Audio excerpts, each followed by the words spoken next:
लगे संसार हा गोड तरीच विठ्ठल विठ्ठल विठ्ठल उदरे भाग्यात अवघी चिंता वारली संत दर्शनी हा लाभ. मगाशी सोडलं तर सगळ्या नावाच सुरुवातीला वाटलं असाच आवाज आहे पण आहे.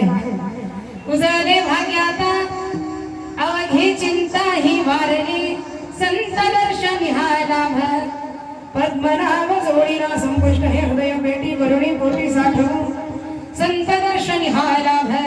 पद्मनाभ जोडीला तुका म्हणे होता ठेवा तुका म्हणे होता ठेवा तो या बाबा सापडला संत दर्शनी हा लाभ. पद्मनाभ जोडीला पांडुरंगा करू प्रथमाना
समागत विष्णंत वारुंद गंधम परब्रह्मलिंगम वदे पांडुरंगम ओम नमो ज्ञाध्या वेद प्रतिपाध्या जय जय सुसौम्येत आत्मरूपा देवा तुझ गणेशो सकलार्थमति प्रकाशो मणे निवृत्तीदासा वधारी जोगी सेवेला की सेवक झालो तुमच्या लागलो निज चरणा अहो स्वामी तुमया देवा यावरी न करावा भेर विठला विठला.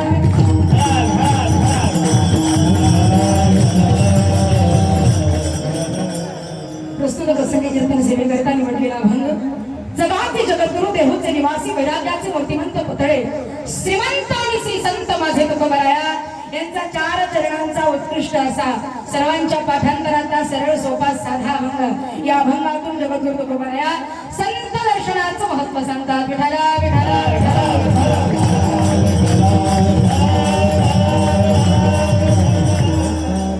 कार्यक्रमास सुरुवात करण्यापूर्वी वारकरी संप्रदायाचा आराध्य दैवत आणि कुळ दैवत माझा पांडुरंग परमात्मा या पांडुरंगाला कैवल्य साम्राज्य चक्रवर्ती ज्ञानियांचे राजयोग्यांचे माऊली श्री संत ज्ञानेश्वर महाराज यांना वंदन.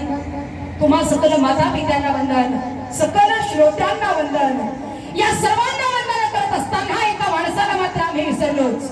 तुम्ही म्हणाल ताई कीर्तनामध्ये संत आणि देव आल्यानंतर एखाद्या माणसाला बोलावण्याची गरज नाही असं कदाचित वाटेल तर मी एक सांगेन. इथं बसलेल्या जेवढ्या महिला आहेत ना इथं बसलेल्या जेवढ्या महिला आहेत ना या सर्वांच्या पायामध्ये जोडवा, हातामध्ये बांगड्या, गळ्यामध्ये मंगळसूत्र आणि कपाळाला कुंकू बघायला मिळत आहे. ते भक्त आणि भक्त माझ्या छत्रपती शिवाजी राजांना. माझं राजा जन्माला आलं नसताना तर हे कुंकू बघायला देखील मिळाले. क्षत्रिय प्लावतौ सिंहासनाधीश्वर राजाधिराज योगीराज श्रीमान छत्रपती शिवाजी महाराज. विनंती आहे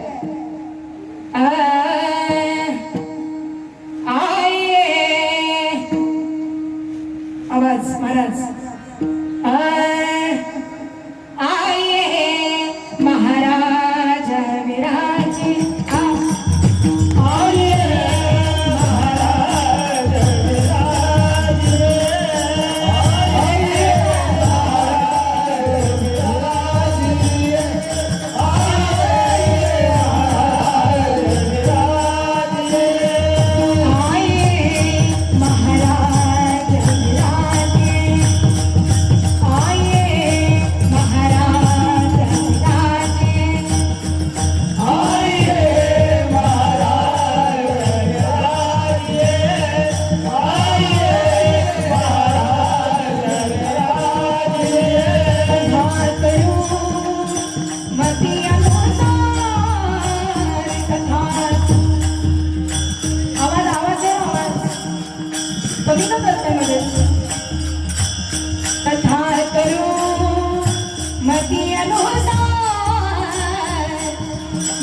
ठिकाणी हा सुंदर सोहळा आम्ही चालू आहे राजा.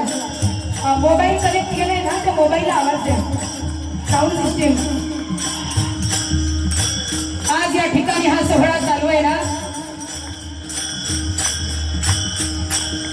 आज या ठिकाणी हा सोहळा चालू आहे राजा.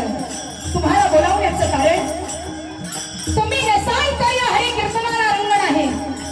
तुम्ही नसाल ना राजा तर या सोहळ्याला शोभा नाही. तुम्ही होतात म्हणून आज हे कीर्तन आहे. तुम्ही होतात ना राजा म्हणून आमच्या मंदिरातील देव सुरक्षित. जरी तुम्ही 32 मणांच्या सोनेरी सिंहासनावर रायगडावर जरी बसलेले असाल ना राजा तरी आज या हरी कीर्तनामध्ये यावं, विराजमान व्हावं, स्थानापन्न व्हावं. यावं राजा यावं. पधारिये जिजाऊ कुमार, पधारिये जिजाऊ कुमार. आये महाराज आये महाराज आये महाराज.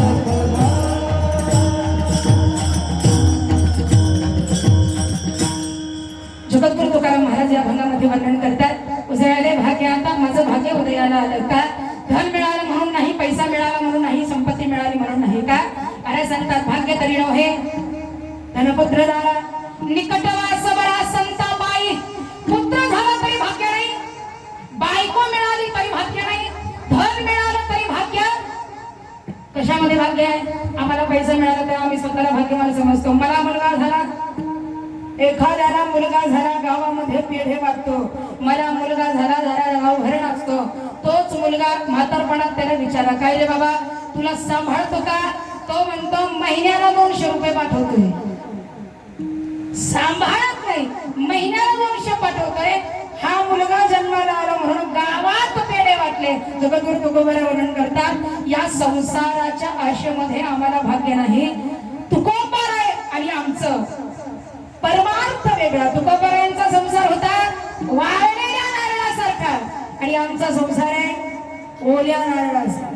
महाराजांचा संसार होता खोबरं असतं ना, नारळ देवासमोर फोडलं ज्याच्यामध्ये पाणी आहे तो नारळ देवासमोर फोडला. काय होता खोबरं काढायचं असेल ना वरच्या टोकराला ते चिकटलेलं असतं. काढायचं म्हटलं तरी ते निघत नाही. त्याच्यातलाच वाळलेला नारळ घ्या तो फोडा. फोडला बाहेरचं टोकर कवट बाजूला पडतं, मधलं खोबरं बाजूला पडतं. तसं तुकोबाराया संसारात आहे पण असून नसल्यासारखे. महाराज सांगतात संसारी असावे असूनही नसावे. भजन करावे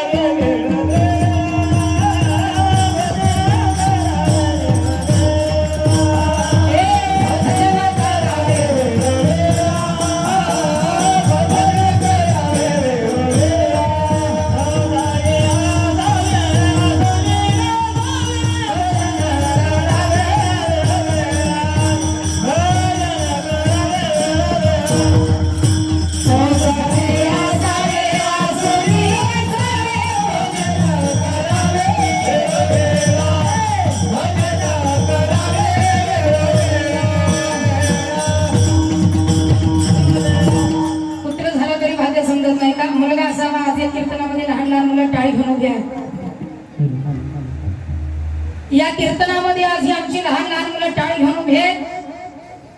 आई वडिलांनी वळण लावावं ते वळण पोरांना लागतं बरोबर ना. सध्याच्या आया अशा आहेत कशा आहेत पोरग कीर्तनामध्ये टाळी घेऊन उभं राहिलं.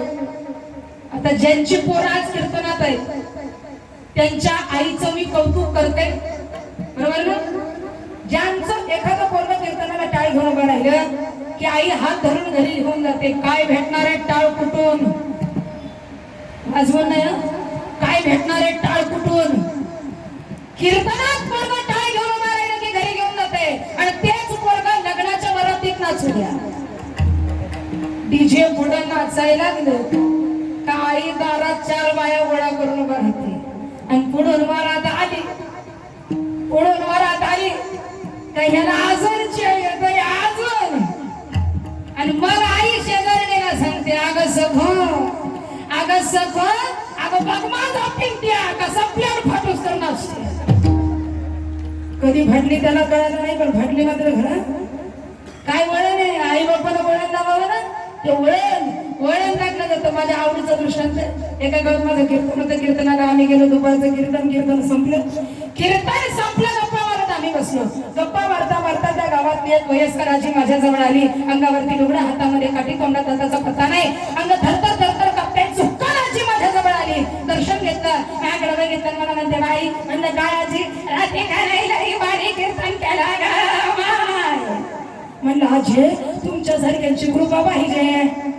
तसं नाही. मग कसं, चला घरी चहाला घरी गेलो. आजी गरीब नव्हती, श्रीमंत बंगल्यात नेलं, गादीवर बसवलं, चहा करायला सांगितलं. लागली माझ्यासोबत गप्पा ठोकायला. गप्पा मारता मारता आजीनं मला एक प्रश्न विचारला. तुम्हाला विचारलं. म्हणलं काय आजी, तुम्हाला किती लेकरं आहे? म्हणलं मला किती असू दे, तुम्हाला किती येते असं. आलोय तुमच्या घरी, चहा तुमचा, घर तुमचं, काय करतात पोरं? आजी म्हणाली मला का नाही, 3 पोरं आहे. म्हणलं चांगलंय. म्हणे तसं नाही, काय करतात ते ऐका. म्हणलं सांगा. काय सांगावं, माझा मोठा पोरगा हा बंगला त्यानंच बांधला, 4 गाड्या त्यानंच घेतल्या, सगळं. म्हणलं करतोय काय सांगावं माझा मोठा पोरगा. असं वाटत नाही 9 महिने वज वागवलं म्हणून पान पेटलं पोराला पान. मला वाटलं लई मोठा दिसतोय. म्हणलं आपली ओळख व्हायला पाहिजे. म्हणलं आजी काय करतोय काय तुमचं मोठं पोरग? आजी म्हणाली काय सांगा माझं मोठं पोरग, एवढा मोठा कोरोना आला, सगळं बंद होतं. एसट्या बंद, दुकान बंद, किराणा बंद, भाजी बंद, शाळा बंद, गाड्या बंद, सगळं बंद होतं. पण माझ्या पोराचं दुकान मात्र चालू होतं का? मी म्हणलं मेडिकल असेल. म्हणलं आजी लई पुण्याचं काम केलं त्या पोरानं, करतय काय तुमचं पोरग? आजी म्हणाली काय सांगा माझा मोठा पोरगा गावाच्या बाहेर हातभट्टी लावली. समजली का? सरकार मान्य हातभट्टी लावली, तिथं धंदा करता या समजा गाव त्याच्या मागं. म्हणलं हात जोडले माऊली, एवढं वर्णन करून मला सांगते बाई माझं दुसरं करतय काय? शिक्षण शिकून भेटत नाही, म्हणलं करतय काय सांगा माझं दुसरं. टपरीच्या मांग जुगाराचा अड्डा लावलाय, आणि देवाच्या कृपेनं दोन्ही पोरं चांगले दिले बघा, सुखात चाललंय. 2 पोराचं एवढं वर्णन केलं. आजी गप्पच बसली. मी म्हणले आजी तुम्हाला 3 आहेत ना? म्हणे हा. तिसऱ्याला काय दिवा लावला सांगितलं नाही मला. तिसऱ्याचं नाव काढता बरोबर तोंड वाकडे केलं, बोट मोडायला लागली, आणि आजी म्हणते काय सांगावं माझं तिसरं. मी घडले वाया गेलं. मी म्हणलं ज्यानं दुकान लावलं ते चांगलं, ज्यानं जुगार लावला ते चांगलं, आणि हे वाया गेलं म्हणजे नेमकं मोठा गुन्हा असला पाहिजे. म्हणलं आजी काय करते हो तुमचं तिसरं, जरा लवकर सांगा. आजी म्हणाली काय सांगावं माझं तिसरं. नीट आहे का? हे तिसरं आपलं महत्वाचं आहे. आजी म्हणाली काय सांगावं माझं तिसरं. ट्रॅक्टरच्या चाका एवढ्या गळ्यात माळा घातल्या, आणि तुमच्या सारख्याच ह्या गावचं त्या गावला बोंबलं फिरतंय. आता आमच्या वाली बोंबलं फिरतंय म्हणजे ते काय करते तुमच्या लक्षात? 2 मुलं वाईट वळणाला लागली तर आजी म्हणते वा, आणि एक भजन करतोय तर आई म्हणते बिघडलंय. मला सांगतात अरे असलं जर पोरग जन्माला येत असेल ना तर आमचं भाग्यच नाही. पुत्र भाव आहे साबुंडा, शाचा तिन्ही लौकी झेंडा, मुलगा जन्माला यावा, कारण भगवंताला कुणी कन्या पुत्र होती दे सात्विकन तयाचा हरिकन वाटे देवा. भगवंताला सुद्धा आनंद व्हावा जेव्हा पुत्र चांगला जन्माला येतो. जगद्गुरु तुकोबरा वर्णन करतात माझं भाग्य उदयाला आलं का? कुणी विचारायला गेलं होतं महाराज तुम्ही सुखात आहात की दुःखात आहात? तुमचं भाग्य उजाळलंय की मावळलंय? विचारायला गेलं नाही, कुणी सांगायला गेलं नाही. पण काही गोष्टी अशा असतात ना की माणसाच्या पोटात राहत नाही. काही गोष्टी अशा आहेत माणसाच्या पोटात राहत माणसाच्या तरी राहतं, पण बायांच्या पोटात अजिबात राहतं बांडूच्या राहतं का? आमच्या इकडं नाही राहत. तुमच्या राहतं का? नाही महाराज, राहत नाही का? काही म्हणते आमचा काही दोष, तुमचा दोषच नाही. बरोबर आहे ना, तुमचा दोषच नाही. महाभारतामध्ये युद्ध झालं, कौरव पांडवांचं युद्ध झालं, कर्ण मारला गेला. ऐका, कर्ण मारला गेला, कुंती माता रडायला लागली, धर्मराजांना आनंद झाला, पांडवांना आनंद झाला, विजय झाला, आम्ही जिंकलो. आनंद घोषित करत धर्मराजा आई जवळ आले, कुंती मातेचं दर्शन घेतलं. माते विजय झालो, आशीर्वाद द्या आम्हाला. कुंती माता रडायला लागली. रडणाऱ्या आईला धर्मराजांनी बघितलं आणि विचारलं, आई कारण तेच, अगं आम्ही विजयी झालो, अगं तुला आनंद व्हायला पाहिजे. अगं मुलगा जेव्हा जिंकतो ना तेव्हा आईला आनंद व्हायला हवा. अगं आई तुला आवडत नाही, तुला आनंद झाला नाही? कुंती म्हणाली, तसं नाही रे बाळा, आनंदाचे अश्रू. धर्मराजे म्हणतात, आई अगं तू माझी आई आहेस, रडतेस का हसतेस हे मला कळतं, काय झालं सांगशील? धर्मराजांनी विचारलं. बरोबर कुंती माता म्हणतात, आई कुंती मातेला सांगितलं, बाळा ज्या कर्णाला तुम्ही मारलं ना, ज्या कर्णाला तुम्ही मारलं ना, तो कर्ण माझा मुलगा होता. लग्नाआधी सूर्यमंत्रापासून प्राप्त झालेला माझा मुलगा, तुमचा मोठा भाऊ, माझा असल्या कारणाला मला रडायला आलं. धर्मराजाला वाईट वाटलं, आई एवढे दिवस तुझ्या पोटात हे राहिलंच कसं? आम्हाला जर माहिती असतं ना हा आमचा भाऊ आहे, आम्ही युद्धच केलं नसतं का आई?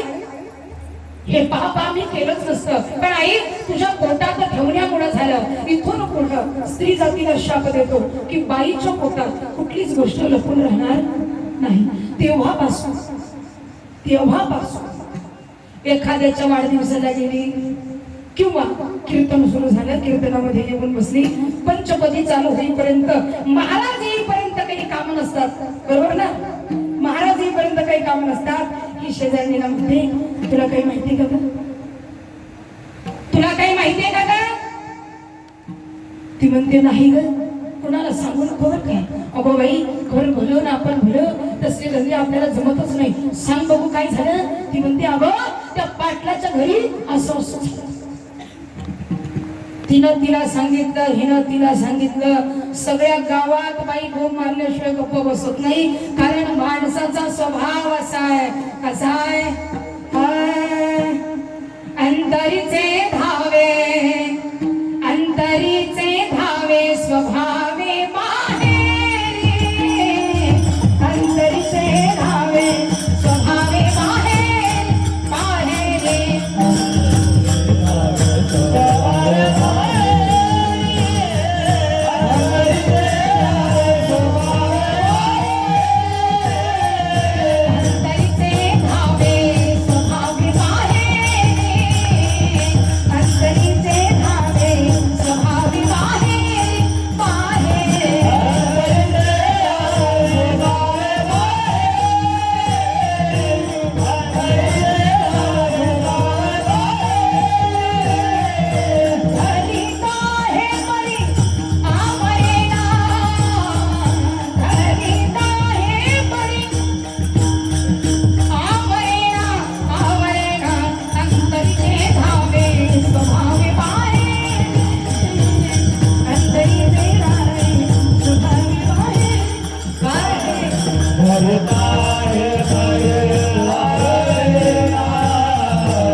आनंद इतका झाला की तुकोबारायांना आवडला नाही. आणि हा आनंद तुकोबराया जगताला सांगत सुटतात. अभंगातील होतं माझ्याकडे. उदळले भाग्य आता, उदळले भाग्य आता, उदळले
ही चिंता वारली, माझी चिंता वारली. चिंता या दोन अक्षर शब्दाला महाराजांनी महत्व दिलं. का महत्व दिलं त्याचं कारण आहे, निर्जीवम दहते चिता सजीवम दहते चिंता.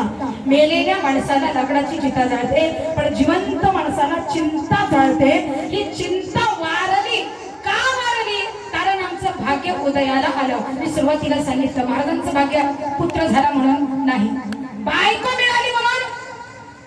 बायको चांगली मिळाली की आम्ही स्वतःला भाग्यवान समजतो, पण बायको चांगली असली तर बरं, नाही तर उपयोग. बायको चांगली असली तर भाग्य आहे, नाही तर दारा म्हणायचे बायको. बायको चांगली असावी तर भाग्यवान. पहिली गोष्ट, मुलगा झाला तरी भाग्य नाही, पुत्र झाला तरी भाग्य नाही, बायको मिळाली तरी भाग्य नाही, धन मिळालं तरी भाग्य नाही. महाराज वर्णन करतात, संत संगतीने देव जवळ करायचं असेल ना, देव जवळ करायचं असेल ना, एकमेव उपाय कोणता? भावे गावे गीता, भावे गावे गीता, भावे गावे गीता, भावे गावे गीता. शुद्ध करून या चित्त, शुद्ध करून या चित्त,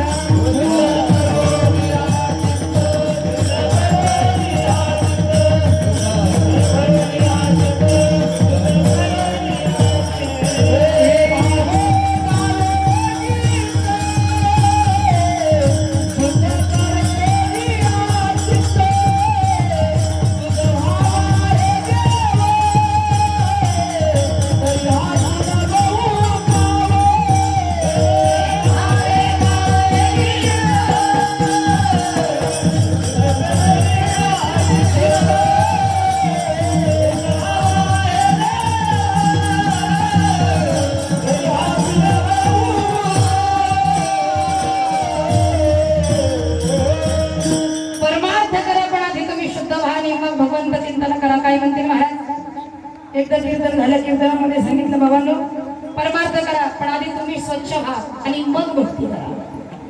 कीर्तन संपलं, घरी गेला, त्याच्या डोक्यात फक्त एकच, बुवा म्हणलाय परमार्थ करा आणि मग भक्ती करा.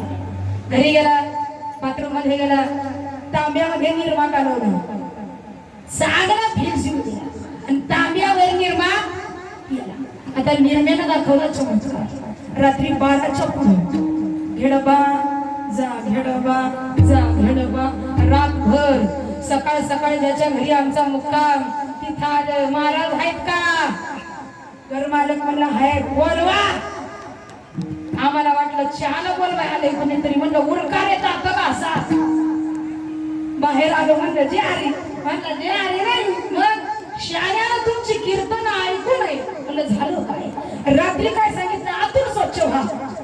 आता मी म्हणलं स्वच्छ व्हा, ह्याला काय निर्मा प्यायला सांगितलं होता? नाही निर्मळ जीवन काय करील सावड. तुमचं मन निर्मळ नसेल, तुमचं मन शुद्ध नसेल ना, तर तुम्ही दिवसभर निर्म्यात भिजू घातला आणि साबणानं घासला तरी तुमचा उपयोग त्याच्याही पुढे जाऊन सांगतो. तुमचं मन जर शुद्ध नसेल ना, दिवसभर ज्ञानेश्वरी पुढे घेऊन बसलात, रोज हरिपाठ करत असलात, रोज पहाटे काकडा करत असलात आणि रोज मंदिरात दर्शन घेत असलात ना, आणि जर मन तुमचं शुद्ध नसेल, इतरांविषयी कपट तुमच्या मनामध्ये जर असेल की ज्ञानी फक्त मीच आहे, माझ्यापेक्षा ज्ञानी कुणीच नाही, हे जर तुमच्या डोक्यात असेल तर तुमचा उपयोग अरे संतांचा अधिकार ऐकायचा आहे तुम्हाला. देहूगावी जगद्गुरु तुकोबाराया राहत असताना, देहूगावी तुकोबाराया राहत असताना गळ्यामध्ये विना हातामध्ये टाळ आणि जगद्गुरु मध्ये कीर्तनासाठी निघाले, हरी कीर्तनासाठी मंदिराकडे निघाले. गावामध्ये राहणारा एक मंबाजी नावाचा बुवा, या मंबाजीने विचार केला, कोण हा तुकाराम महाराज? कीर्तन करतोय, गाथा लिहितोय, कपाळाला गद, लोक पाया पडायला लागले, नावाला लागलाय सगळं गाव. हे बंद झालं पाहिजे. तुकाराम महाराजांचं कीर्तन बंद झालं पाहिजे. राग आला मंबाजीला. ज्या ठिकाणी कीर्तन असायचं ना, त्या मंदिराच्या भोवती काट्याचं कुंपण रचलं, काट्याचं कुंपण रचलं आणि मंबाजी घरी निघून गेला. इकडे कीर्तनाची वेळ झाली, गळ्यामध्ये माळ. माझे जगद्गुरु तुकोबाराया नेहमाप्रमाणे मंदिराकडे कीर्तनासाठी निघाले. सर्व श्रोते मंडळी मंदिराजवळ जमा झाली. मंदिराजवळ येतात, बघतो तो काय, अरे अरे अरे कुणी टाकल्या या काट्या? कीर्तनाला येणाऱ्या लोकांच्या पायात काटे घातले, त्रास होईल. तुकोबाराया थांबले. कुणी येतंय का? कुणी उचलतंय का? वाट बघितली पण कुणी उचलायला खाली नाही. प्रत्येकाला मंबाजीची भीती, नुसता उभा राहिलाय. कीर्तनाची वेळ झाली आणि तुकोबारायांनी विचार केला, आजचा नियम भंग होईल, आज तर कीर्तन झालंच पाहिजे. गळ्यातला विना काढला, शेजारच्या माणसाच्या हातात दिला. पडलेल्या काट्या तुकोबारायांनी बाजूला केल्या, रस्ता जाण्याकरिता रिकामा केला आणि तुकोबाराया हरी कीर्तनासाठी लागला. कीर्तन सुरू झालं. ऐन रंगात कीर्तन आलं. हरी नामाचा गजर सुरू झाला. रामकृष्ण हरी जय जय रामकृष्ण हरी. रामकृष्ण हरी जय जय रामकृष्ण हरी. जय जय रामकृष्ण हरी. हरे रामकृष्ण हरी. हरे रामकृष्ण हरी जय जय रामकृष्ण हरी. हरे रामकृष्ण हरी जय जय रामकृष्ण हरी. हरे रामकृष्ण हरी जय जय रामकृष्ण हरी. हरे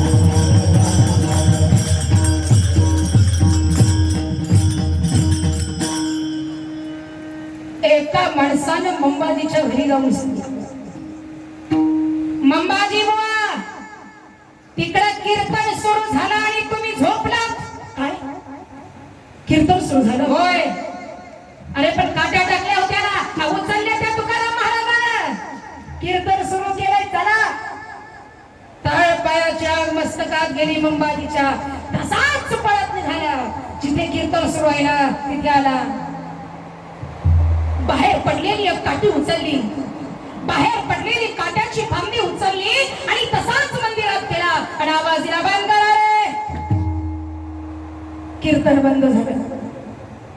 तुकोबारायांनी मंबाजीकडे बघितलं आणि तुकोबाराय विचारतात, मंबाजी बुवा, का थांबवलं? असं कीर्तन मध्येच बंद करू नये. नारदाच्या गादीचा अपमान आहे मंबाजी बुवा. काय अडचण? काट्या कुणी उचलल्या? मी. का? कीर्तनाला येणाऱ्या लोकांच्या पायामध्ये काटे होतील म्हणून उचलल्या. कीर्तनाला वेळ होत होता, तुम्ही पण आला नव्हता म्हणून उचलल्या. मनाला विचारता काट्या उचलल्याच कशा? राग आला त्या मंबाजीला आणि त्या मंबाजी बुवाने हातातल्या काठीने माझ्या जगद्गुरु तुकोबारायांना सपासप मारायला. कीर्तन ऐकायला आलेली मंडळी सर्वजण बघायला लागली. प्रत्येक जण बघतोय. मंबाजी मारायला लागला. मारता मारता मारता पाठीमध्ये काटे टोचायला लागले. पाठीमध्ये काटे टोचायला लागले. कीर्तनात उभा राहिलेली मंडळी प्रत्येक जण बघतोय. पण कुणाची हिंमत होईना अडवावं, कुणाची हिंमत होईना म्हणावं अरे थांब, किती मारशील. प्रत्येक जण बघतोय.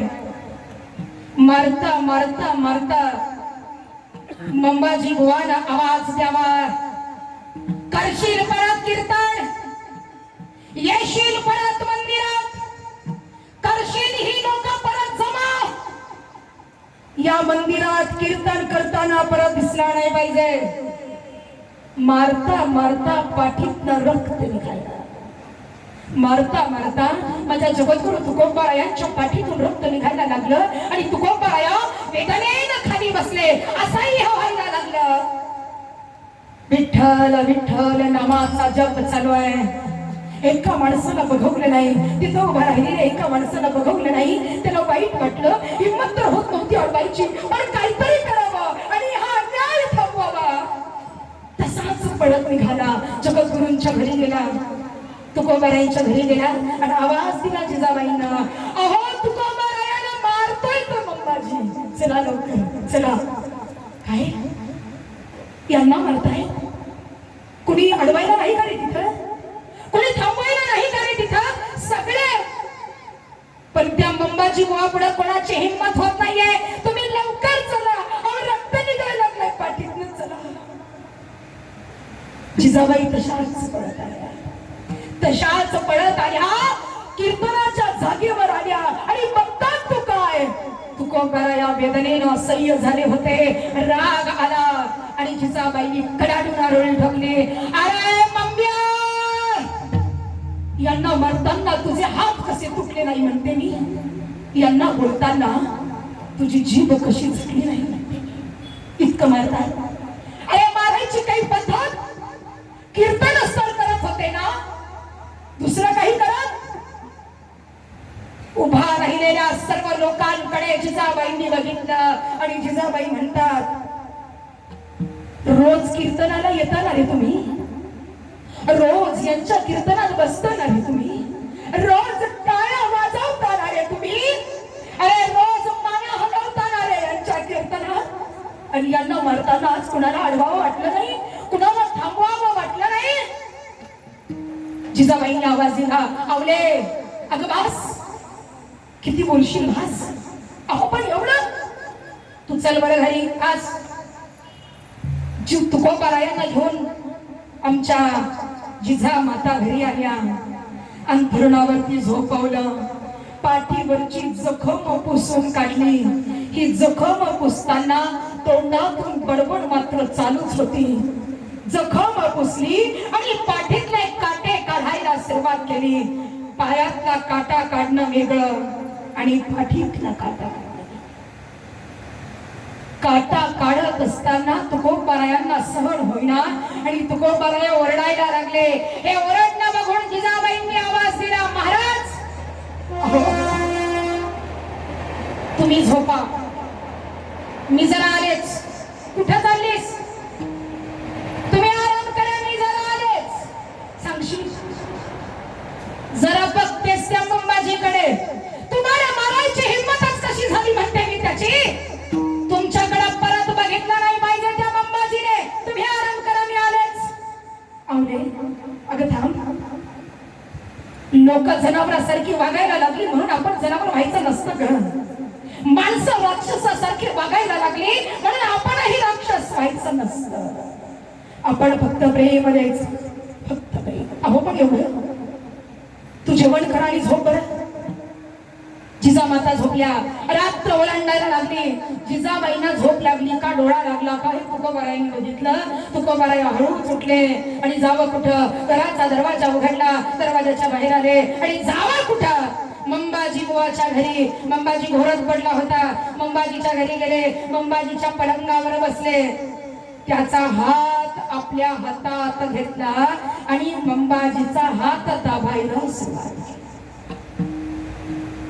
हाताला झालेला स्पर्श दक्षिण मंबाजी उठला. कोण आहे? बघतोय तर तुकाराम महाराज, ज्याला तुपाने रक्त पडेपर्यंत मारलाय. एवढ्या रात्रीचा माझ्या समोर घाबरला मंबाजी. तुकाराम महाराज, एवढ्या रात्री इथं काय? काही नाही हो, तुमचे हात दाबून द्यायला हवे. काय माझे हात? तुकाराम महाराज, तुमच्या जागी जर दुसरा कोणी असताना तर एवढ्या रात्री येऊन माझ्या डोक्यात दगड घातला असता. पण महाराज, तुम्ही माझे हात दाबून देताय. मला माफ करा, पण मला कारण कळेल. तुम्ही माझे हात का दाबताय? तुकोबाराय म्हणतात, मंबाजी बुवा, कारण काहीच नाही हो. तुम्ही मला मगाशी मारलं. तुम्हाला कोणाला मारायची सवय नाही. कंडा दोरा ताईत मंत्रून देण्याची सवय आहे. या हाताला मारण्याची सवय नाही, पण तुम्ही मला मारलं. मला मारताना तुमचे हात दुखले असतील. मला मारताना तुमच्या हाताला वेदना होत असतील आणि हात दुखत असेल तर रात्रीची झोप लागत नाही. मला वाटलं मंबाजीला झोप लागली नसेल म्हणून तुमचे हात दाबून देण्यासाठी हा अधिकार माझ्या जगद्गुरूंचा.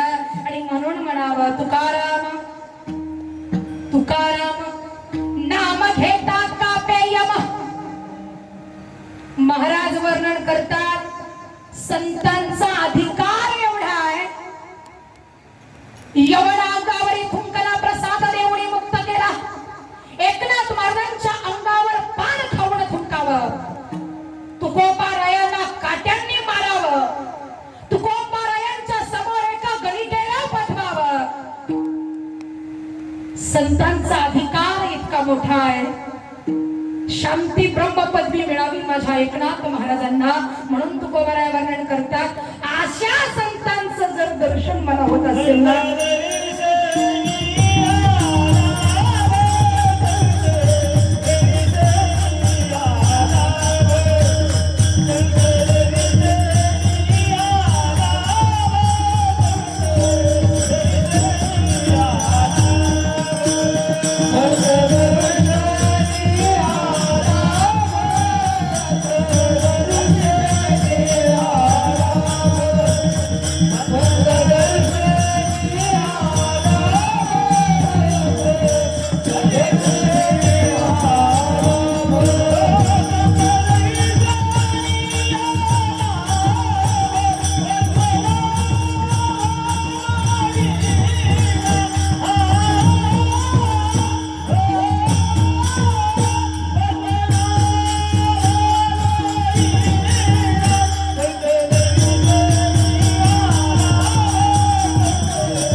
भाग्य उजळलं का? संत म्हणावं कुणाला? त्या जगामध्ये बरेच संत आहेत, बरोबर ना? संत म्हणावं कुणाला? जो जाणेल भगवंत. तया नाव म्हणावे संत. शाश्वताने अशाश्वताने माळा करी माया आणि ब्रह्म यांच्यातला फरक ज्याने ओळखला त्याला म्हणावे संत. 10 इंद्रिय 11 मन ज्याने ताब्यात घेतलं त्याला म्हणावे संत. नाहीतर जनामध्ये वागे पण जना वेगळी गोष्ट सांगे याला संत म्हणत नाही. मला सांगतात संत संगती करावी. संगती 4 प्रकारची: देवाची संगती, संतांची संगती, सामान्य माणसाची संगती आणि दुर्जनाची संगती. दुर्जनाचे भय धरावे त्यापरी, पिसाळल्यावरी धावे श्वान. पिसाळलेल्या कुत्र्याच्या हातवर लांब राहावं लांब राहावं का?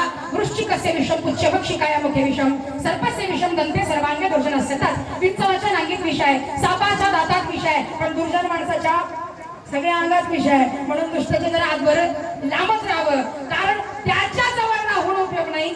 वेळ भरपूर होत चाललाय, पुढे चला. संत दर्शनी हारावा बंधनावा जोडीला. संत दर्शनाने भगवान परमात्म्याची प्राप्ती होते.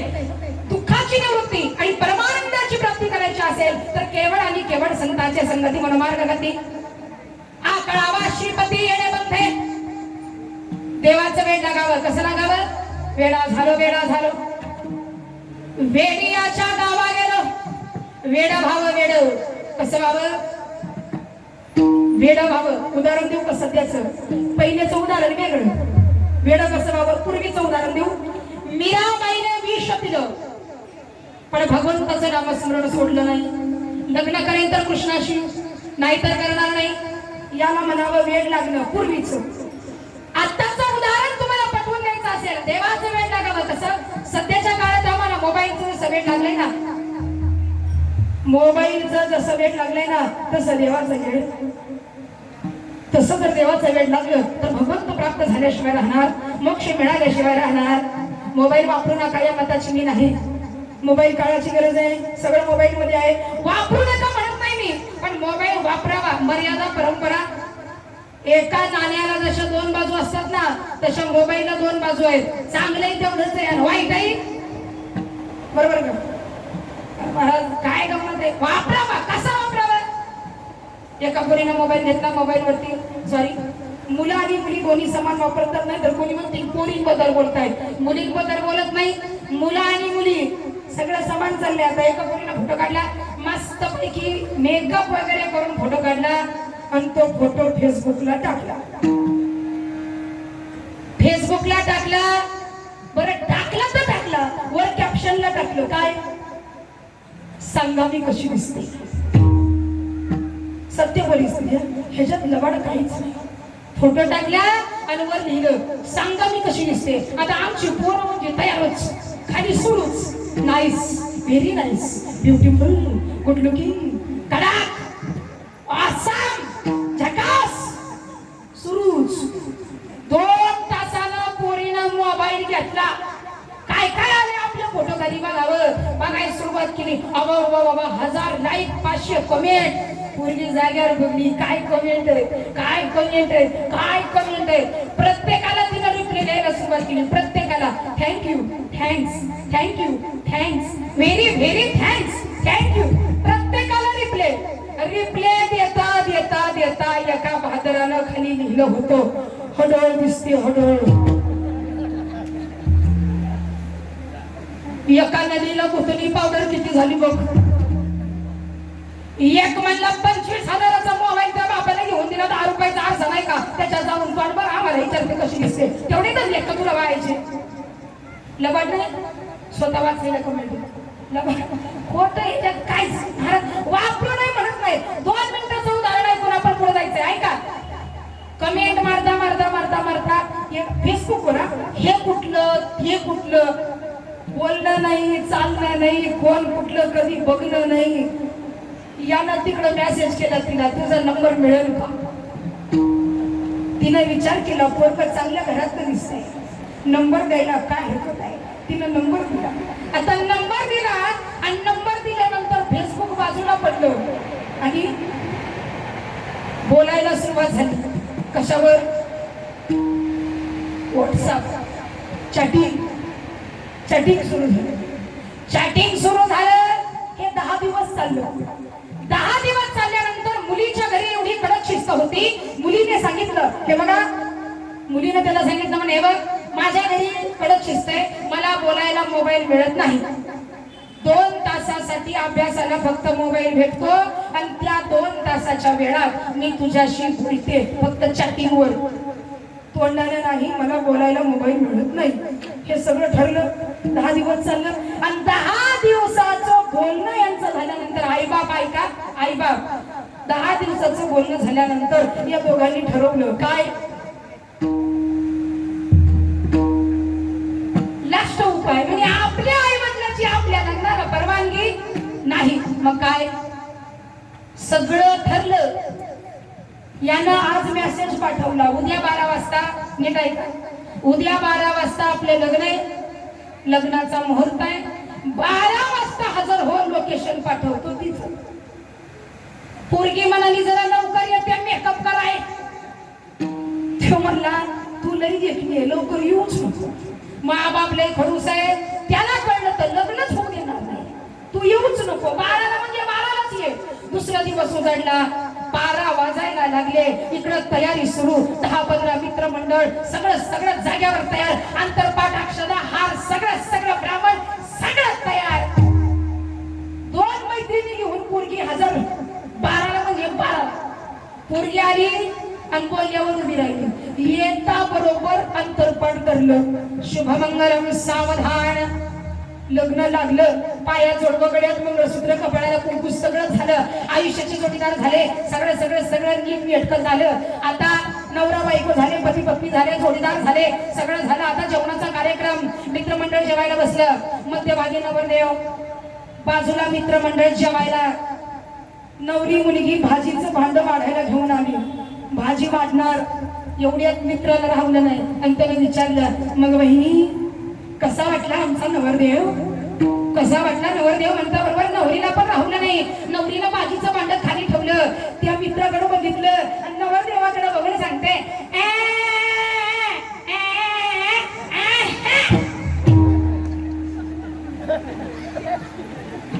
शेजारचं पाणी पित होतं, त्याचं पूर्ण ते म्हणलं अरे काय? ते म्हणलं मला बी आताच कळतंय. अरे म्हणलं एवढे दिवस बोलत होता, म्हणलं रोज बोलत होतो, रोज. म्हणलं कशावर? WhatsApp, chatting. महाराज मोबाईल वापरू नका म्हणत नाही मी. इथं ज्या काही तरुण मुली बसलेल्या असतील ना, जेवढ्या इथं तरुण मुली आहेत ना, त्यांना माझं सांगणं आहे, जरा लक्ष देऊ नाही का? प्रत्येकीकडे तुमच्याकडे मोबाईल आहे. आई बाप मोठ्या आत्मविश्वासाने मोबाईल देतात. माझी मुलगी म्हणजे माझा स्वाभिमान आहे.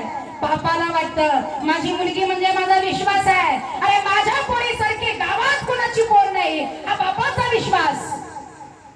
2 महिने बापाला काम करावं लागलं असेल तेव्हा मोबाईल तुमच्या हातात आलाय. इथं ज्या तरुण मुली आहेत ना, हात जोडून सांगणं आहे माझं, मोबाईल वापरताय ना, वापरा. कसा वापरायचा तो वापरा. अरे कसं वागायचंय तो वागा. अगं काय करायचंय ते करा. फक्त एक करा, तुमच्यामुळं तुमच्या बापाची इज्जत आणि तुमच्या बापाची मान तुमच्यामुळं गावात कधी खाली गेली नाही पाहिजे, असं कृत्य आयुष्य. एवढं केलं ना आमचं कीर्तन जिंकलं म्हणून समजा. कारण कलियुग महाराज असं निघाले. पुढे चला, संत दर्शनी हा लाभ पद्मनाभ जोडीला. संत दर्शनाने आमचं भाग्य उदय आलं. महाराज सांगतात भगवंत मिळाला.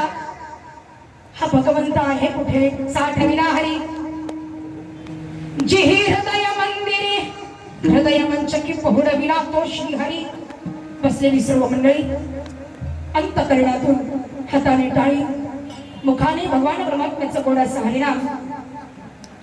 टाळी वाजवायचे, नामस्मरण घ्यायचंय. काही म्हणतील महाराज टाळी नाही वाजवली तर काय फरक पडणार आहे? टाळी वाजवली नाही तर मला काहीच फरक नाही, कारण आमचं रोजचं आहे. दिनरजनी हाची धंदा गोविंदाचे पवाडे, आमचं हे रोजच आहे. पण टाळी वाजवावी. एक सुभाषितकार सुंदर वर्णन करतात. येशाम श्रीमद यशोदा सुत पद कमले भक्ती नास्ति नराणाम. तेषाम अभिनकन्या प्रेमण कथने नानुरक्ता रसज्ञा. तेषाम श्रीकृष्ण लीला ललित रस कथा. सादरवणैव करणौ भिक्तान भिकतान धिजतान. कथयति सततं कीर्तन मृदंग. एका सुभाषितकाराने सुंदर असं वर्णन केलंय. ललित रस कथा, ज्या ठिकाणी सुंदर अशी रसभरित कथा चालू आहे ना, त्या ठिकाणी सादरवणैव करणौ, सादर होत असलेली कथा ज्या माणसाच्या कानाला ऐकू वाटत नाही, सादरवणैव करणौ, अशा माणसाला धिक्कार धिक्कार धिक्कार म्हणत आहे. कोण? कीर्तनस्था मृदंग. कीर्तनामध्ये स्थानापन्न असलेला मृदंग सांगतो, अरे टाळी वाजवत नाही, पवित्र ठिकाणी तुला धिक्कार. अंतकरणातून हरिभजन करायचंय, टाळी वाजवायची आहे, मुखाने नामस्मरण सर्वांनी भजन करा. विठोबार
अरे विठोबा रखुमाई, विठोबा रखुमाई.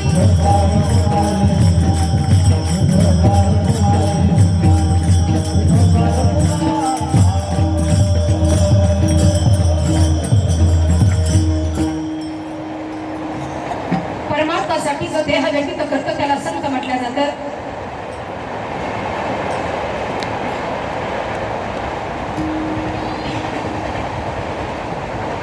परमार्थासाठी जो देह व्यतीत करतो त्याला संत म्हटलं जातं. ऐका, शेवटचे काही मिनिटं आहेत, जरा लक्ष देऊन ऐका. परमार्थासाठी जो देह व्यतीत करतो त्याला संत म्हटलं जातं. मातीसाठी, स्वराज्यासाठी, जनहितासाठी जो प्राण अर्पण करतो त्याला शूर वीर योद्धा म्हटलं जातं. काही काळापूर्वी, काही वर्षापूर्वी घडलेली ही घटना. मध्यरात्रीची वेळ,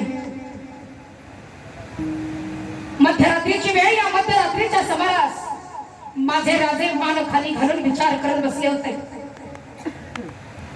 चंद्राचा मंद असा प्रकाश दरवळत होता. या मंद प्रकाशातच राजा विचार करत असताना एका मावळ्याला राहवलं नाही आणि तो मावळा माझ्या राजांच्या जवळ आला. राज, कसल्या विचारात आहात तुम्ही राज? काही नाही रे, असंच. राज, या सैन्यामध्ये लढणारा मी एक सामान्य मावळा आहे, पण असं म्हणतात माणसानं बोललं तर माणसाचं मन मोकळं होतं. राज बोला. सिद्धी जोहरचा वेढा पडलाय, तो भयंकर कठीण आहे. तहाची बोलणी करावी की नाही करावी याचा विचार करतोय. राज, काही अडचण? शत्रूकडे सैन्य जास्त आहे आणि माझ्याकडे सैन्य कमी आहे. मुठभर मावळे घेऊन जर लढायला गेलो तर पराजय निश्चितच आहे. जावं की न जावं याचा विचार करतोय. राज, निरोप द्या त्या सिद्धीला. म्हणावं छत्रपती शिवाजी राजे तहाची बोलणी करण्यासाठी येत आहेत, तयारी चालू करा. निरोप गेला सिद्धीकडे. राजा म्हणाल, पाठवार निरोप. आजकालचे राजकारणी सामान्य माणसाचा ऐकून कधी निर्णय घेत नाहीत, पण सामान्य माणसाचा ऐकून निर्णय घेणारा माझा राजा होता म्हणून तो छत्रपती.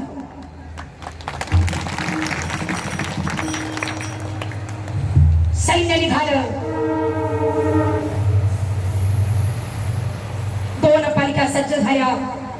एका पालखीमध्ये शिवराय बसले आणि एक पालखी रिकामीच.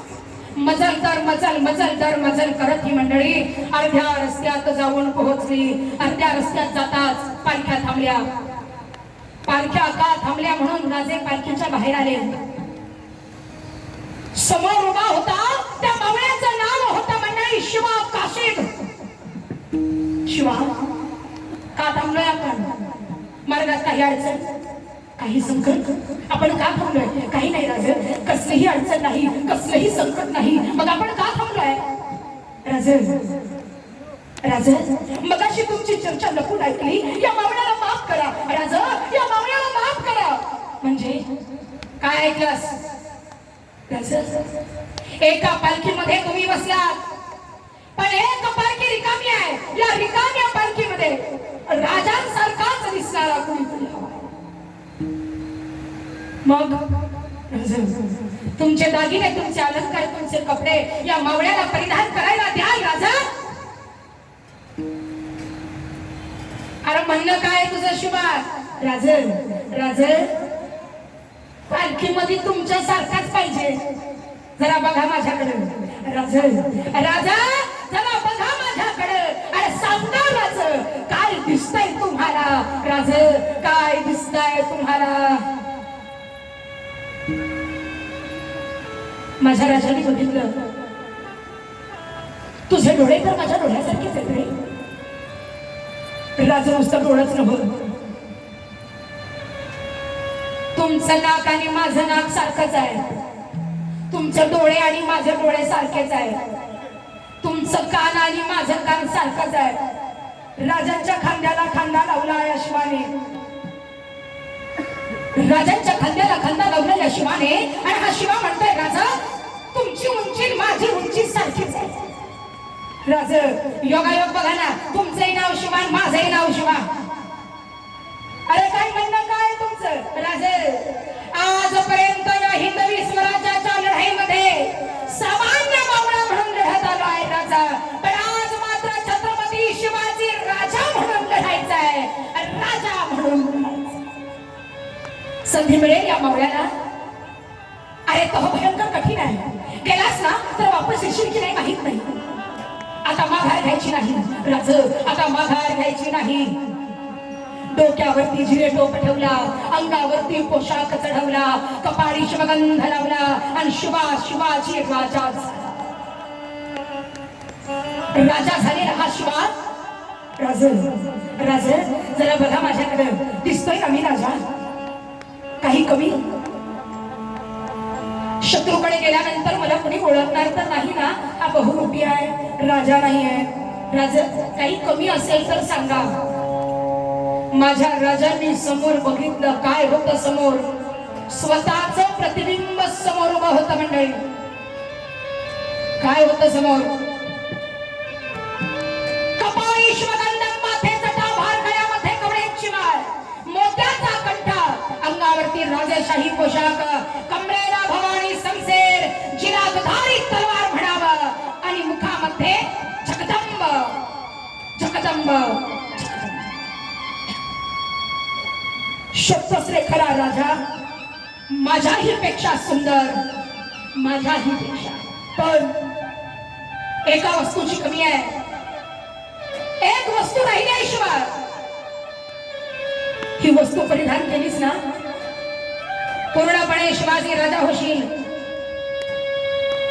पूर्णपणे शिवाजी राजा होशील. काय राहिले राज? माझ्या राजांनी पायातले जोडे काढले, पायातले जोडे काढले आणि राजा म्हणतात शिवाय. अरे शिवाजी राजा नानवानी पायाचा बघा दिसत नाही रे, बघा दिसत नाही. अरे हे घाल म्हणजे पूर्णपणे शिवाजी राजा होशील.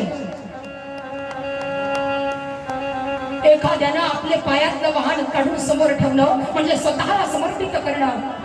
या मावळ्यानं ते जोडे हातात घेतले, त्या जोड्यांकडे बघितलं आणि हा मावळा म्हणतोय, राज हे जोडे आमच्या देवघरात ठेवावे आणि देव म्हणून याची रोज पूजा करावी. हा अधिकार या जोड्यांचा आहे राज, हा अधिकार या जोड्यांचा. तुम्ही आमचं दैवत आहात, छत्रपती आहोत तुम्ही आमचं. तुमचे जोडे मी घालणं माझी योग्यता नाही राज. अरे तुझ्यात आणि माझ्यात आता फरक राहिला. अरे घाल. या मावळ्यानं जोडे परिधान केले आणि हा मावळा निघाला स्वराज्याच्या लढाईसाठी, स्वराज्यासाठी प्राण अर्पण करायला. हात जोडले राजांसमोर आणि जाता जाता राज शत्रूकडे चाललोय, पण या मावळ्यासाठी एक कराल? बोल ना शिवा, बोल काय हवंय राज? या स्वराज्याच्या लढाईसाठी जेव्हा मी घरातून बाहेर निघतो ना राज, पाठीवरती ढाल अडकावतो ना राज, हातामध्ये तलवार घेतो ना राज, कपाळी शिवगंध लावतो ना राज, माझ्या घरातून या स्वराज्याच्या लढाईसाठी जेव्हा बाहेर निघतो ना राज, तेव्हा माझी बायको मला ओवाळायला येते. माझी बायको मला ओवाळायला येते. तिच्या हातामध्ये आरतीचं ताट असतं. गंध, अक्षदा, निरंजन तोंडामध्ये टाकण्यासाठी काहीतरी गोड. माझी बायको मला ओवाळते. ओवाळत असताना ती गंध लावते आणि गंध लावताना तिला माहिती आहे माझं धनी जिकडं चाललंय ना तिकडं रक्ताच्या नद्या वाहतात, रक्ताच्या नद्या जिकडे चाललंय ना तिकडे रक्तपात होतो. शेवटचं बघून घ्या माझ्या धन्याला, शेवटचं बघून घ्या माझ्या कुंकवाला. म्हणून ती शेवटचं राजा, ती शेवटचं बघते. तुम्हाला माहितीये तिनं मला विचारलं, अहो लढाईला चालला? होय. रणांगणावर चाललात? होय. स्वराज्याची शपथ पूर्ण करायला चाललात? अगो होय. माझी एक इच्छा आहे, एक इच्छा आहे पूर्ण करा. कोणती? कापल्या जाणाऱ्या गायी बंद करण्यासाठी, पाडली जाणारी मंदिरं थांबवण्यासाठी, भर रस्त्यावर आमच्या आई बहिणीच्या अंगावर टाकल्या जाणार आहात. भर चौकात आमच्या आई बहिणीची लुटली जाणारी इज्जत, भर रस्त्यावर आमच्या लेकी बाईच्या अंगावरच काढून फेकलेलं वस्त्र, तिच्यावर केलेला अन्याय, तिच्यावर केलेला अत्याचार, तिच्यावर केलेला बलात्कार, बाईच्या अंगावर हात टाकणं म्हणजे मर्दाचं लक्षण, अशी म्हणणारी ही माणसाची जात. हे बंद झालं पाहिजे, हे बंद झालं पाहिजे. प्रत्येक स्त्री सुरक्षित राहिली पाहिजे. म्हणून तुमच्या छत्रपती शिवाजी राजांनी हिंदवी स्वराज्य निर्माण करण्याची शपथ घेतली ना. कसे दिसतात हो तुमचे राजे, कसे तुमचे राजे. मला एकदा तुमच्या राजांना बघायचंय, एकदा मला बघायला मिळेल कसे आहेत तो तुमचे राजे. एकदा दर्शन घ्यायचंय, त्या देवतेचं एकदा दर्शन घ्यायचंय, मला बघायला मिळेल. माझी बायको तिकडं येऊ शकणार नाही म्हणून मी तिला सांगितलं माझ्या राजांना बघायचंय, माझ्याकडे बघ. अगं माझं नाक, माझं तोंड, माझे डोळे, माझी उंची, माझी छाती, अगं सगळं काही माझ्या राजांसारखं आहे. त्यांचे कपडे जर मी घातले ना तर शत्रू सुद्धा मला ओळखणार नाही ग. माझ्यासारखे तिला खोटं वाटतंय राज तिला खोटं वाटतंय. एक काम करा राज, सिद्धीच्या दहाकडे चाललोय, तिकडे गेल्यानंतर जर माझं काही बरं वाईट झालं, माझं शरीर या पालखीमध्ये वापस आलं ना तर एक करा राज, या मावळ्याचा वेश परिधान करून माझ्या परिवाराला एकदा दर्शन द्या राज, एकदा. अरे वास, तू येशील. तुझ्यासारख्या मावळ्याची या मातीला गरज आहे, तुझी मला गरज आहे, या राजाला गरज आहे. तुला तर म्हणताय जाऊ नको, आता माघार नाही, निघालोय. ही संधी परत मिळत नाही. स्वराज्यासाठी प्राण अर्पण करण्याची संधी परत मिळत नाही राज. आज मिळाली आहे, मला घालवायची नाही. राजांचा आशीर्वाद घेऊन हा मावळा निघाला.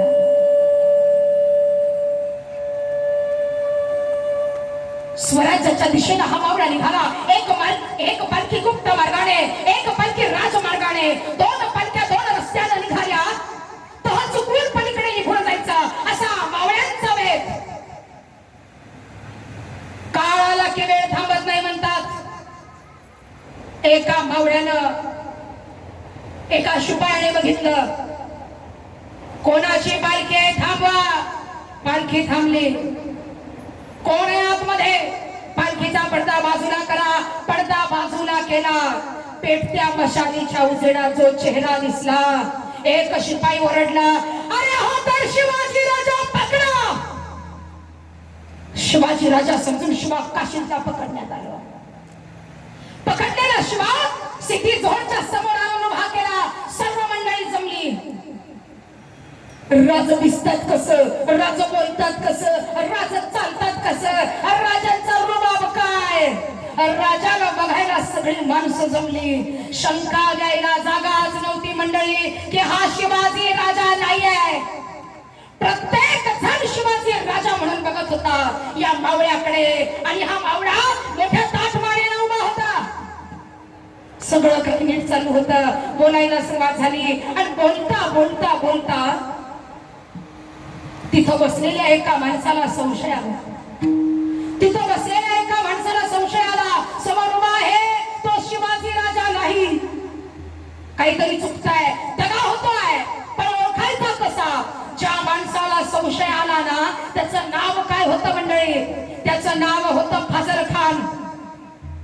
फाजल खान म्हणजे कोण? अफजल खानाचा मुलगा. या अफजल खानाच्या कोणाच्या लक्षात आलं आणि राजाला मी जवळून बघितलाय, हा शिवाजी राजा नाहीये, आपली फसवणूक होती आहे. त्यानं बघायला सुरुवात केली आणि मग त्यानं विचार केला याला पकडायला पाहिजे, पण पकडायचा कसा? विचार करता करता करता करता या फाजलाच्या लक्षात आलं प्रतापगडच्या रणसंग्रामावेळी अफजल खानाचा कोथळा फाडला आणि कोथळा फाडताच खान ओरडला, धगा. धगा हा खानाचा आवाज येताच बाहेर उभा असलेला सय्यद बंडा पळत आला आणि या सय्यद बंडाने माझ्या राजांवरती वार केला. झालेला वार जिवा महालाने चुकवला, पण नकळत तो वार माझ्या राजांच्या मस्तकीला लागला. म्हणून म्हणतात होता जिवा म्हणून वाचला की जखम. ते वार अजूनही कुठेतरी असेल आणि मग हा राजा आहे की बहुरूपी आहे कळेल. त्याला बघायला सुरुवात केली. बोलता बोलता बोलता या शिवाच्या डोक्यावरचा झिरे टोपा हल्ला. कपाळ उघडं पडलं, कसलीही जखम दिसली नाही. आणि मग मात्र फाजल ओरडला, जिंदा नाही रखडे का मार डालो. मधोमध उभा केला, याचं करायचं काय? याला खलास करायचा. नंद्या तलवारी घेऊन शिपाई उभा राहिले. क्षणात प्राण जाणार, काळ समोर उभा आहे, क्षणात प्राण जाणार. तेवढ्यात सिद्धीनं आवाज दिला, शिवा शेवटची संधी आहे, तुला जिवंत सोडल्या जाईल. शिवा तुला जिवंत सोडल्या जाईल. फक्त एक सांग, तुझं राज कुणीकडे गेलं तो मार्ग आम्हाला सांग, तुला जिवंत सोडल्या जाईल. अरे काय माती माती करत बसलास? अरे काय स्वराज्य करत बसलास? तुझी बायका बरं घरी वाट बघतात, तुला जिवंत सोडल्या जाईल. शिवाजी राजांचा मार्ग आम्हाला सांग. मावळा म्हणाला, या जीवात जीव आहे तोपर्यंत माझं राज कुणीकडे गेलं हे तुला सांगणार नाही. सिद्धी म्हणाला, अरे तुम्ही मावळे या स्वराज्यासाठी एवढे येडे का? आणि त्या शिवाजी राजासाठी एवढे येडे का? मावळा म्हणाला, ऐकायचंय तुला? सिद्धी म्हणाला, अरे सांगशील? मावळा म्हणाला, अरे माझ्यासारखे माझं राज कुठे गेलं हे तुला सांगणार नाही का? कारण माझ्यासारखे लाख लाख मावळे पणाला लागले तरी चालतील, पण लाखाचा पोशिंदा मात्र जगलाच पाहिजे. लाखाचा पोशिंदा करावर सपासप सपासप सपासप रक्त सांडायला लागलं. देहाच्या चिंध्या व्हायला लागल्या. रक्तबंबाळ शरीर झालं. अरे रक्ताच्या थारोळ्यात पडलेला शिवा ज्यांनी वार केला त्यांना बघवलं नाही. माना वळवल्या, वळणाऱ्या माना बघून माझा शिवा कडाडला. अरे औलादी, अरे औलादी, लायकी नाही तुमची या मावळ्याचं रक्त बघायची आणि निघालात माझ्या राजांना जिंकायला. अरे निघालात हे हिंदवी स्वराज्य बळकावायला. अरे माझ्यासारखे हजारो मावळे मेले तरी चालतील, पण हे हिंदवी स्वराज्य तुमच्या सारख्यांच्या हाती आम्ही कधीच लागू देणार नाही. कधीच नाही. अरे कधीच. जगायचं तर स्वराज्यासाठी, मरायचं तरी स्वराज्यासाठी. रक्ताचा थेंब आणि थेंब या मातीमध्ये पडला ना तेव्हा हे स्वराज्य निर्माण झालं, उगाच नाही. अरे लाखो मावळ्यांनी प्राणांची आहुती वाहिली. तेव्हा हे हिंदवी स्वराज्य निर्माण झालं. म्हणून आम्ही गौरवाने सांगावं, सह्याद्रीचा सिंह जन्मला, अरे सह्याद्रीचा सिंह जन्मला, आई जिजाऊ कोटी, हर हर महादेव घुमली गर्जना, गड किल्ल्यांच्या. परमार्थासाठी जो देह व्यतीत करतो त्याला संत म्हणावं. संत दर्शनी हा लाभ. परमार्थासाठी जो आयुष्य व्यतीत करतो त्याला संत म्हणावं. आणि मातीसाठी प्राण अर्पण करतो त्याला योद्धा म्हणावं. महाराज सांगतात तो भगवान परमात्मा आमच्या हृदयात आहे. तरीच फळ जन्मालो सर्वता पांडुरंगी झालो. पांडुरंग साठविला हरीची ही हृदय मंदिरी. आज या ठिकाणी चालू असलेला हा अखंड हरिनाम सप्ताह सोहळा माझ्याकडे आलेली ही कीर्तन रूपी सेवा, अखंड हरिनाम सप्ताह, संगीत, श्रीमद भागवत कथा व ग्रंथराज ज्ञानेश्वरी पारायण तपपूर्ती सोहळा, उत्कर्ष क्रीडा मंडळ व जय हनुमान क्रीडा मंडळाचे मैदान भांडुपगाव आज या ठिकाणी असणारा सुंदर असा हा भव्य दिव्य सोहळा, माझ्याकडे आलेली ही कीर्तन रूपी सेवा, आपल्या परिसरातील असणारे आणि जुन्नर भागामध्ये असणारे आमचे आदरणीय हरिभक्त परायण बोराडे महाराज बऱ्याच दिवसांपासूनची ओळख आहे. जवळजवळ मला वाटतं 8-9 वर्ष झाली असतील. बऱ्याच वर्षांपासूनची आमचे बोराडे महाराज आणि आमची ओळख आहे. अगदी परमार्थाची आवड, अगदी हरिनामाची आवड. पंढरपूर या ठिकाणी घरी सुद्धा येऊन गेले आणि त्यांचा अचानक फोन आला की ताई असा भांडूप गावामध्ये आमचा कार्यक्रम आहे आणि त्यासाठी तुम्हाला यावं लागेल. खरं तर दिवस काल रात्रीचा कार्यक्रम माझा कुर्डीवाडी जवळ होता. माढा अंतर बरंच लांब होतं, परंतु काकांनी बोलावलंय म्हणल्यावर म्हटलं जावंच लागेल. आणि दादांच्या विनंतीला माडा देऊन आज येण्याचं भाग्य, तुम्हा सर्वांची भेट, जन्मोजन्मीची संचित भेटी झाली. अकस्मात दादांचं मिळवणं व्यक्त करताय. या कार्यक्रमाचे आयोजक, नियोजक, सर्व अध्यक्ष, सर्व ग्रामस्थ, सर्व कार्यकर्ते, सर्व आयोजक मंडळी, अतिशय अतिशय अतिशय सुंदर असं आयोजन, अतिशय अतिशय सुंदर असं नियोजन, सर्व ग्रामस्थांचं, सर्व कार्यकर्त्यांचं, सर्व आयोजनकर्त्यांचं अंतःकरणातून मिळवणं व्यक्त करताय. त्याचप्रमाणे या कीर्तन सेवेसाठी साथ करणारी आमची सर्व माझ्या पाठीमागे उभी असणारी सर्व भजनी मंडळी, अतिशय सुंदर अशी साथ सर्वांनी केली. गायनाचार्य असतील, हरिभक्त परायण मृदंगाचार्य असतील, अतिशय सुंदर अशी साथ तुम्हा सर्वांची या कीर्तन सेवेसाठी लाभली. त्यांचं अंतःकरणातून मिळवणं व्यक्त करताय. माझ्या बाजूला ही लहान लहान मुलं उभी आहेत. माझ्या प्रत्येक कीर्तनामध्ये लहान मुलं उभी असतील तर मी जाणून बुजून कौतुक करते. त्याचं कारण आहे, कारण या पिढीला गरज आहे. वारकरी संप्रदायाचा वारसा चालवण्याची गरज आहे. कारण तुम्हाला माहिती असेल बऱ्याच ठिकाणी गावामध्ये भजनी मंडळ नाही म्हणून सप्ते बंद पडले. बऱ्याच का तर गावात टाळ वाजवणारं कुणी नाही, गावात म्हणणारं कुणी नाही, गावात पकवान वाजवणारं कुणी नाही.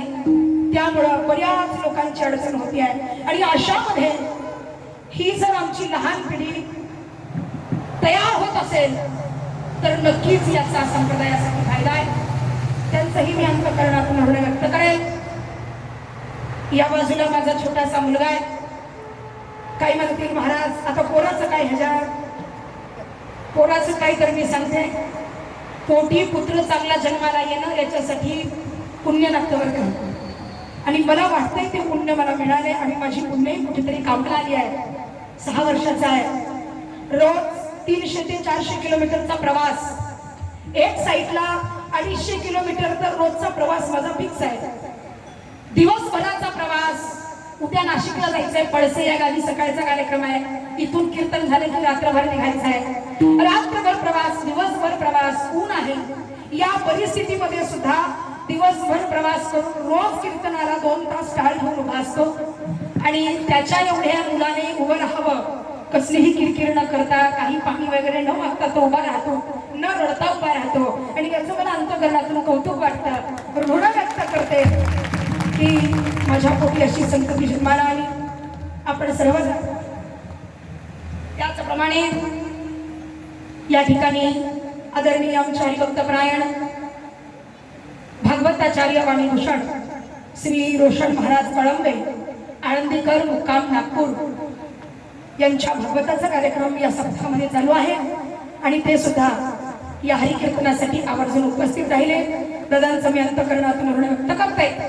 परत एकदा करविले तैसे गेली गटकाट वा प्रतिकानी दैव जाणे चुकला असेल पदराख्या आणि जे बरोबर असेल तुमचे आणि पांडुरंग परमात्म्याचे असंच प्रेम तुमचं आमच्यावर राहावं भगवंत चरणी प्रार्थना.